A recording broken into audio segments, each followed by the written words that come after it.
Hey folks, welcome back to another exciting episode of PreservedPantry.com video blog. Today I'm going to be showing you how to make Bresaola, which is Italian dry-cured beef. So first we're going to want to start off with about a 3-pound eye of the round roast. And keep an eye out in the stores. Every once in a while you can get a good deal on them. Mine that I bought 2 whole eye of the rounds, and I paid I think $2 a pound for them. So, just keep your eyes out. This is one of those things that when you see a good deal, go ahead and pick it up and, throw some in the freezer, make some Bresaola. You can also roast these things. Okay, so first thing you're going to want to do with this roast is you're going to want to trim off all the surface fat. Every last bit that you see. Any grizzle, any silver skin, anything. It's all got to come off. You got to have just nice meat like this. You want it all to look like that.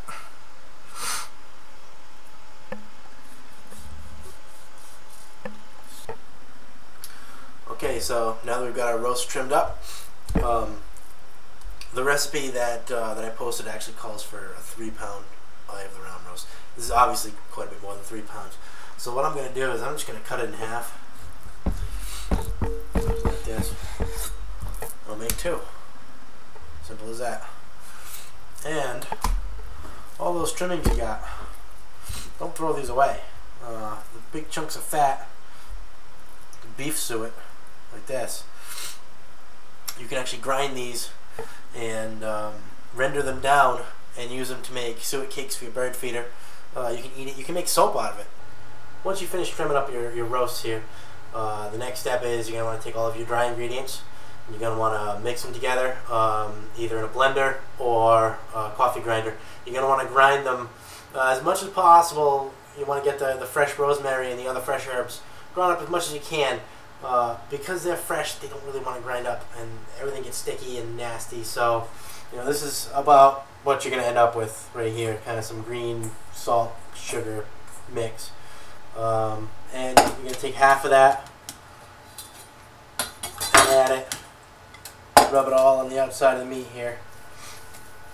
Because I'm doing a double batch, I'm going to use this whole thing. And in 7 days, when it comes time to redo this, I'm just going to make another batch.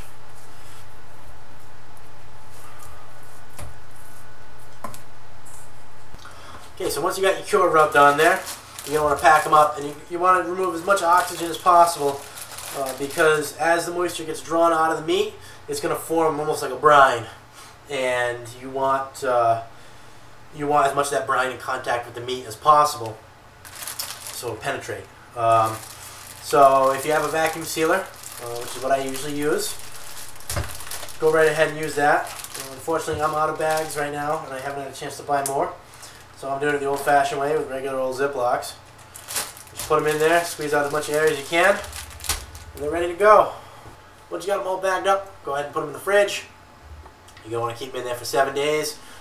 Flip them every other day to redistribute the cure so that it gets in there nice and even. And I'll see you back in 7 days for part 2 of the Bresaola series, where we're going to cure them again for the second half of the cure, and then I'll go over how you want to dry them on that episode too. Thanks for tuning in to the PreservedPantry.com video blog.